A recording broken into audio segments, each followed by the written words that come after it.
ሰላም እንዴት ናችሁ? ውድ የቻናላችን ቤተሰቦች፣ ይህ በካናሪ ቲዩብ ተዘጋጅቶ የሚቀርብላችሁ የፍቅር ወግ ፕሮግራማችን ነው።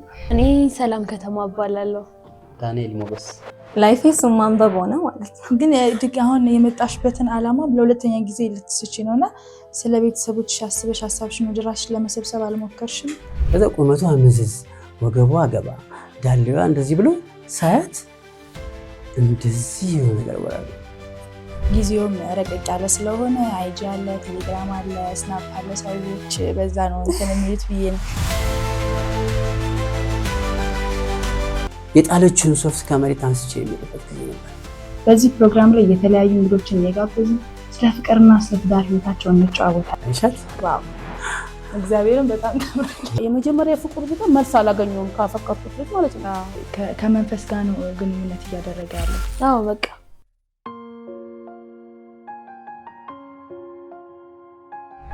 ወሎ ለስራ በሚሄድበት ጊዜ እናቴ የ15 ዓመት ልጅ ነበረች። በጣም ቆንጆ ናት። የኔ እናት ካናሪ ቲዩብን ሰብስክራይብ በማድረግና አዳዲስ ቪዲዮዎች ሲለቀቁ የማሳወቂያ መልእክት እንዲደርሱ የደወል ምልክቷን በመንካት ቤተሰብ ይሁኑ። ዳኒ የኔ ውድ ባል ነት በጣም ነው የምወደው፣ በጣም ነው የማከብር። ከፍቅርና ከትዳር ጋር በተያያዘ መልእክት ማስተላለፍ ወይም ይቅርታ መጠየቅ የምትፈልጉት አካል ካለ ይላኩልን። እኛ በመሰነዷችን መሃል መልእክቱን እናደርሳለን።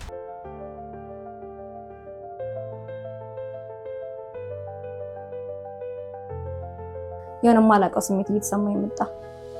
ላስተማሩ ማለት ነው። አስተማሪና አዝናኝ የፍቅር ታሪክ አለን የምትሉ ሰዎች በሙሉ በቴሌግራም ቻናላችን በኩል ታገኙናላችሁ። ስሜቴ እየከበደኝ ሲመጣ መናገር ነበረብኝ ለጓደኛዬ ማለት ነው።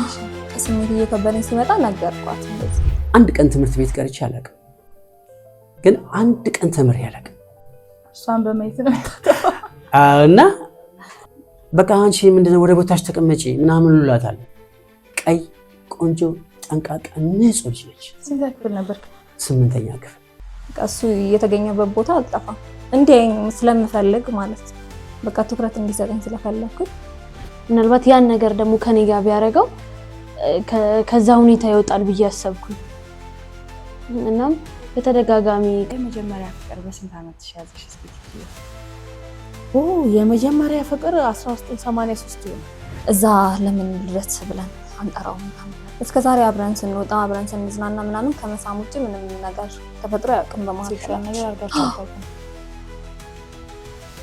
ራሴን ያገኘሁት ጠዋት በቃ አብረን ተኝተን አብሬ ተምሬ አብረን በመሄዴ ሳጣው አለቅሳለሁ ፍቅር ያዘኝ እንዴ የሚለውን ሁሉ አዜም ነበረ።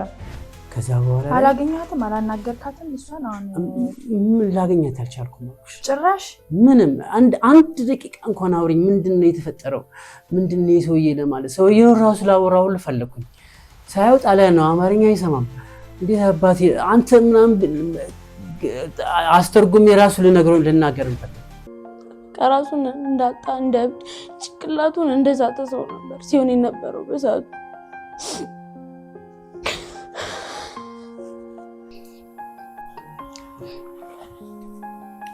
ይህ የፍቅር ወግ ነው በካናሪ ቲዩብ።